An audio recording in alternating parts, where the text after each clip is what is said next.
Praise the lord. మన ప్రభువైన యేసుక్రీస్తు నామములో మీకు అందరికీ వందనాలు, శుభాలు. మరొకసారి దేవుడు తన కృపలు భద్రపరిచినందుకు ప్రభుకే మహిమ కలుగును గాక. ఈ దిన దేవుని వాగ్దానము సామెతల గ్రంథము 10వ అధ్యాయము 12వ వచనం.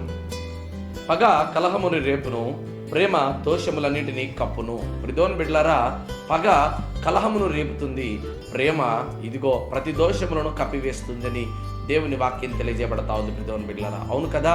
ఇదిగో పగ, ప్రతీకారము, కోపము, ద్వేషము, ఆవేశము ఇలాంటి విషయాలన్నిటినీ మానవుడు ఇదిగో ఎప్పుడైతే అనువాదం చేసుకుంటుంటాడో అప్పుడు వారి జీవితంలో కలహము, గొడవలు, ఇబ్బందులు, ఇరుకులు, శ్రమ, కన్నీళ్లు. అందుకే దేవుని వాక్యం అంటది, కత్తి పట్టుకున్నవాడు కత్తి చేతనే చంపబడతాడంట.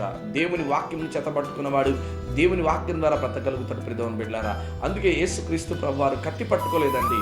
ఆయన విత్తినది ప్రేమ, ఆయన కోస్తున్నది కూడా ప్రేమనే. అందుకే ఆయన ప్రేమ చేతనే అనేక మంది హృదయాలు జయించాలని ఆలోచన కలిగినటువంటి గొప్ప దేవుడై ఉన్నాడు. కనుక లోపల ప్రేమించడం కంటే బహిరంగ గద్దించుట చాలా మేలు. ప్రియమైన బిడ్డలారా, కనుక ప్రేమ ప్రతి దోషములను కప్పివేస్తుందంట. నిజంగా మనం ఆలోచన చేయగలిగితే యాకోబు వాళ్ళ అన్నను 2 సార్లు మోసం చేస్తూ వచ్చాడు. అయితే ఏశావు వాళ్ళ తమ్ముడైనటువంటి యాకోబు మీద పగ పెంచుకుంటూ వచ్చాడు.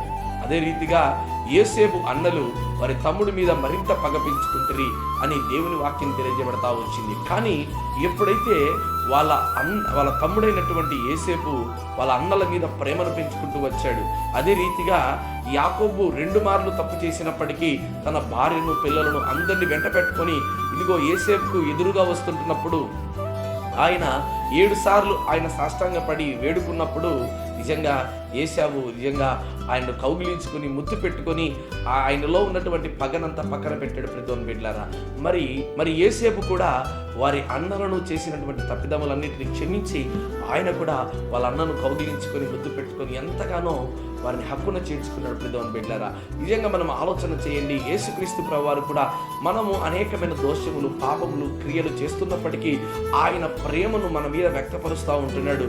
మనము చేస్తున్నటువంటి అనేకమైన వ్యతిరేకమైన కార్యములన్నిటినీ కూడా దేవుడు ఏమాత్రం చూసి చూడకుండా ఇదిగో వదిలేస్తూ మనల్ని క్షమిస్తూ దగ్గరికి మరలా చేర్చుకుంటున్నాడు. ప్రియమైన బిడ్డలారా, ఆయన చేర్చుకుంటున్నాడని నువ్వు ఇంకా తప్పిదాలు చేసుకుంటూ ఇంకా భయంకరమైన పాపములు మునిగిపోతున్నావేమో. అయితే దేవాదేవుడు తెలియజేస్తా ఉంటున్నాడు, నీ తప్పిదములన్నింటినీ దేవుని సన్నిధానంలో ఒప్పుకోగలిగితే ఆయన మాత్రమే నమ్మదగిన వాడు, ఆయన మాత్రమే ప్రేమ కలిగినవాడు. అందుకే ఆయన ప్రేమపూర్ణుడు అని దేవుని వాక్యం తెలియజేస్తా ఉంది.